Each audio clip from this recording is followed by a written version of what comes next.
ಬಹುಭಾಷಾ ನಟಿ ಲಕ್ಷ್ಮಿ ಎಲ್ಲ ಭಾಷೆಗಳಲ್ಲಿ ಎಷ್ಟು ಫೇಮಸ್ ಆಗಿದ್ದರು ಹಾಗೆಯೇ ಅವರ ಮಗಳು ಕೂಡ ಬಹುಭಾಷಾ ನಟಿ ಅಂದ್ರೆ ತಪ್ಪಾಗುವುದಿಲ್ಲ. ಕನ್ನಡ, ತಮಿಳು, ತೆಲುಗು, ಮಲಯಾಳಂ ಹಾಗೂ ಹಿಂದಿ ಸಿನಿಮಾಗಳಲ್ಲೂ ಕೂಡ ನಟಿಸಿ ಸಹಿನಿಸಿಕೊಂಡಿರುವ ಲಕ್ಷ್ಮಿ ಅವರ ಮಗಳು ಇಷ್ಟೆಲ್ಲ ಫೇಮಸ್ ಆದರೂ ಕೂಡ ಸಿನಿಮಾ ರಂಗದಲ್ಲಿ ಯಾವುದೇ ಚಾನ್ಸ್ ಸಿಗದೆ ಈಗ ಲಕ್ಷ್ಮಿ ಅವರ ಮಗಳು ಮಾಡುತ್ತಿರುವ ಕೆಲಸ ನೋಡಿದ್ರೆ ಎಲ್ಲರಿಗೂ ಕೂಡ ಬೇಜಾರಾಗುತ್ತೆ, ಒಂದ್ ಕಡೆ ಆಶ್ಚರ್ಯ ಕೂಡ ಆಗುತ್ತೆ. ಹಾಗಾದ್ರೆ ಲಕ್ಷ್ಮಿ ಅವರ ಮಗಳು ಮಾಡುತ್ತಿರುವ ಕೆಲಸವೇನು ಅದೆಲ್ಲ ಈ ವಿಡಿಯೋದಲ್ಲಿ ತಿಳಿಸ್ಕೊಡ್ತೀವಿ. ನಿಮಗೂ ಕೂಡ ಲಕ್ಷ್ಮಿ ಹಾಗೂ ಅವರ ಮಗಳು ಅಂದ್ರೆ ಇಷ್ಟನಾ? ಈ ವಿಡಿಯೋಗೆ ಲೈಕ್ ಮಾಡಿ, ಶೇರ್ ಮಾಡಿ, ನಮ್ಮ ಚಾನೆಲ್ ಅನ್ನು ಸಬ್ಸ್ಕ್ರೈಬ್ ಮಾಡಿಕೊಳ್ಳಿ.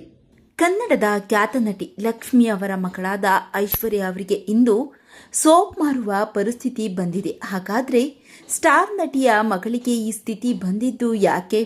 ಅದೆಲ್ಲ ನೋಡೋಣ ಬನ್ನಿ. ಒಂದು ಕಾಲದ ಪ್ರಸಿದ್ಧ ನಟಿಯಾಗಿದ್ದ ಐಶ್ವರ್ಯ ಭಾಸ್ಕರನ್ ಈಗ ಸೋಪು ಮಾರಾಟ ಮಾಡಿ ಜೀವನ ನಡೆಸಬೇಕಾಗಿದೆ.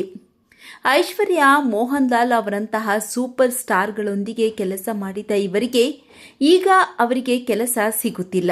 ಅನೇಕ ಸೂಪರ್ ಹಿಟ್ ಟಿವಿ ಕಾರ್ಯಕ್ರಮಗಳು ಮತ್ತು ಚಲನಚಿತ್ರಗಳಲ್ಲಿ ಕೆಲಸ ಮಾಡಿರುವ ನಟಿ ಐಶ್ವರ್ಯ ಭಾಸ್ಕರನ್ ತಮ್ಮ ದೈನಂದಿನ ಅಗತ್ಯಗಳನ್ನು ಪೂರೈಸಲು ಮನೆ ಮನೆಗೆ ಹೋಗಿ ಸೋಪ್ ಮಾರಾಟ ಮಾಡಬೇಕಾಗಿದೆ. ಒಂದು ಕಾಲದಲ್ಲಿ ತಾರೆಯಾಗಿದ್ದ ಐಶ್ವರ್ಯಗೆ ಈಗ ಕೆಲಸ ಸಿಗುತ್ತಿಲ್ಲ. ಆದ್ದರಿಂದ ಅವರು ಸೋಪು ಮಾರಾಟ ಮಾಡಬೇಕಾದ ಪರಿಸ್ಥಿತಿ ಎದುರಾಗಿದೆ.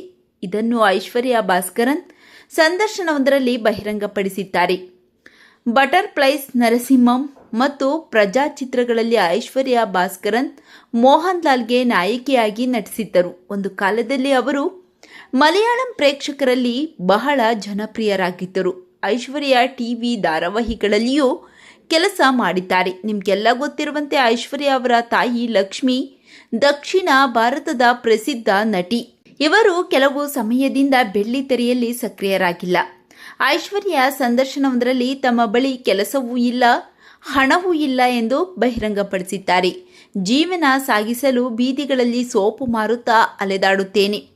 ಇನ್ನು ಸಿನಿಮಾಗಳಲ್ಲಿ ನಟಿಸಲು ಆಸಕ್ತಿ ಹೊಂದಿದ್ದು ಶೀಘ್ರದಲ್ಲೇ ಸಿನಿಮಾ ಆಫರ್ ಸಿಗುವ ಭರವಸೆಯಲ್ಲಿದ್ದೇನೆ. ಸಿನಿಮಾ ಸಿಗುವವರೆಗೂ ಯಾವುದೇ ಕೆಲಸ ಬೇಕಾದರೂ ಮಾಡಬಹುದು. ಕಚೇರಿಯಲ್ಲಿರುವ ಶೌಚಾಲಯವನ್ನು ಸ್ವಚ್ಛಗೊಳಿಸಲು ಸಹ ಸಿದ್ಧ ಎಂದು ಹೇಳಿಕೊಂಡಿದ್ದಾರೆ. ಐಶ್ವರ್ಯ ಅವರ ಬಗ್ಗೆ ನಿಮ್ಮ ಅನಿಸಿಕೆಗಳನ್ನು ಕಾಮೆಂಟ್ ಮಾಡಿ ತಿಳಿಸಿ.